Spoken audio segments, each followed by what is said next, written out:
first part of it and it's amazing. I hope you guys will love this movie because it has a little bit of music, love, drama, comedy, romance. Kugamba byonna byonna mwebiri. I know you are going to love this Korean movie and it's the latest release. So you have to check it out. It's called My Bias, My Boss. So basically, it's a Korean drama, and I know entuuko nebasinkanya kati bwe yapplyinga eventual omulimu yagufuna mu kampani eri. So kagenda kuba katambula bwe katyo, kali awo ka drama, ka love story, ka comedy, kugamba mujja kanoonyerezaako mukalabe.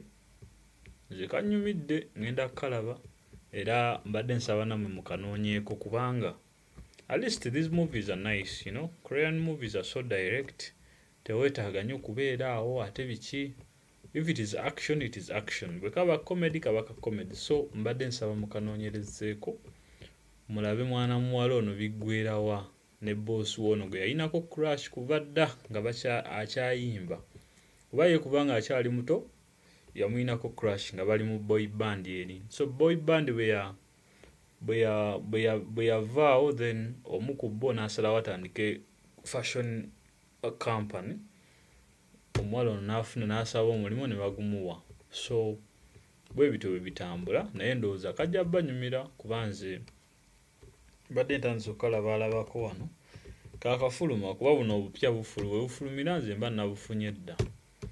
So of course nga bw'obimanyi ebya YouTube mba sisobola kukabawa wano konna konna kalamba kuba kaba n'amateeka agakafuga.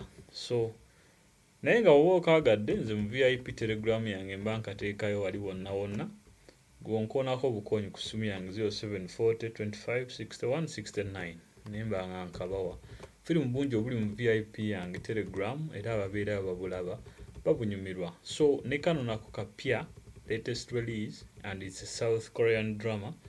Mukanoonyerezeeko kuba nze kannyumidde mbadde naakatandika okukalaba nensalawo nzije wano ku YouTube yange nkabaweeko nammwe musobole okugenda okukanyumirwa. So nga bwe mba nnyonnyodde nti kali ku group emu eyali ey'abayimbi nga bw'olaba BTS, but this is called DNX.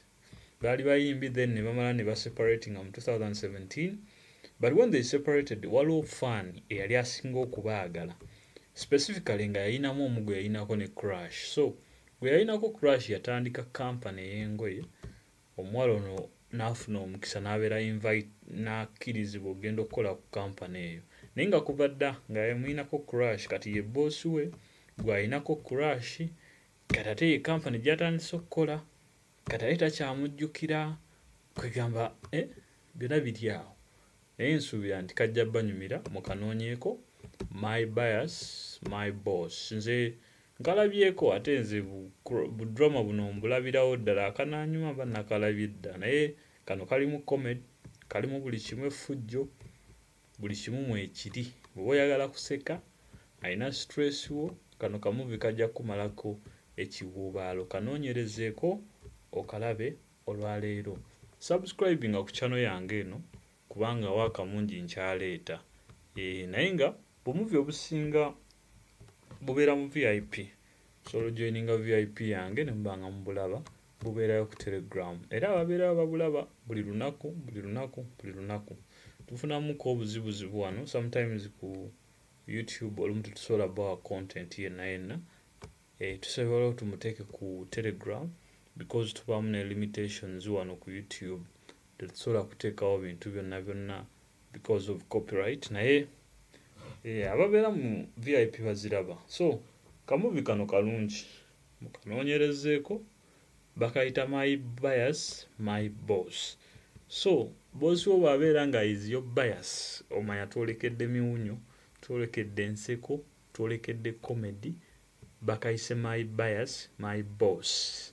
Kitegeeza nti boss yali wa ttabbu nnyo okukola effujjo mu ddalu mu byonna. Naye nga ky'olina okumanya obukolera bungi nkyaleeta, nze nja kuba mbawangako titles, musobola obbwenoonyezaako.